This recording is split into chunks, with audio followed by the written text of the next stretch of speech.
Hello guys, today we will discuss about the human brain.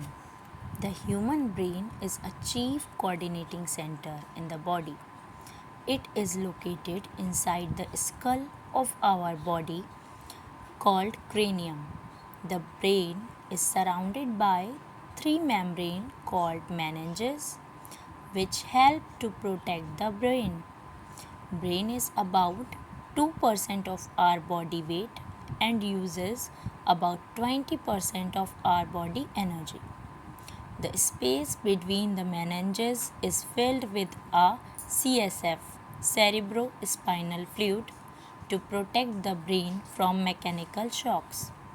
From the brain arise cranial nerves. Brain is divided into following three parts. First is forebrain, second is midbrain, and third is hindbrain. Now we will discuss about each of them by one. First is forebrain. It consists of a cerebrum, diencephalon, and olfactory lobes. All these three parts are included in forebrain.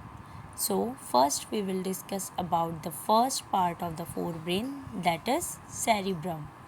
It is the largest part of brain divided into right and left cerebral hemisphere.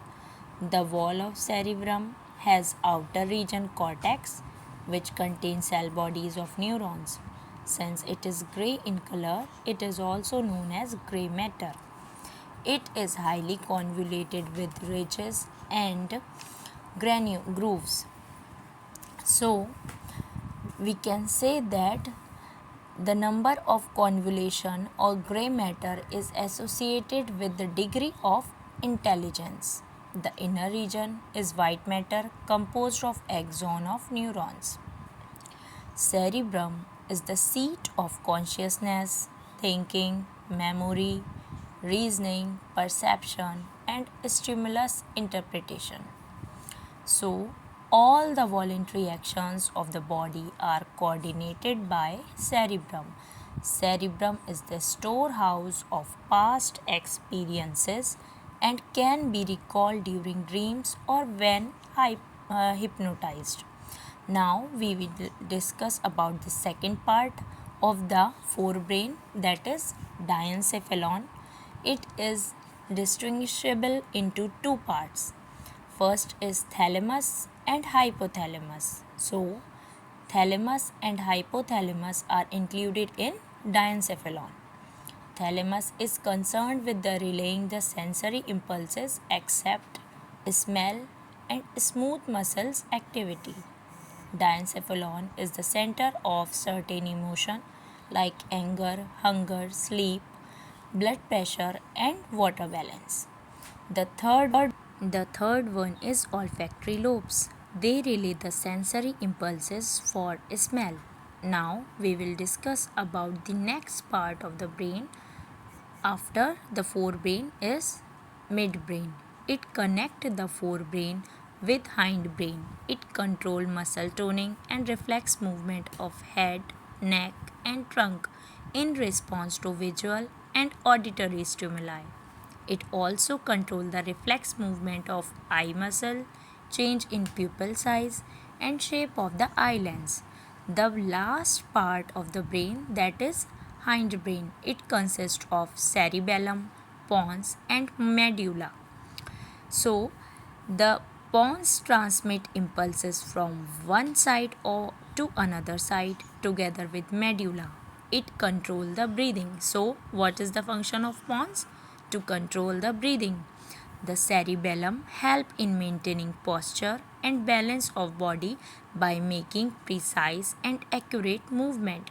Thus, cerebellum coordinate smooth body movement such as walking, dancing, swimming, riding a bicycle, etc.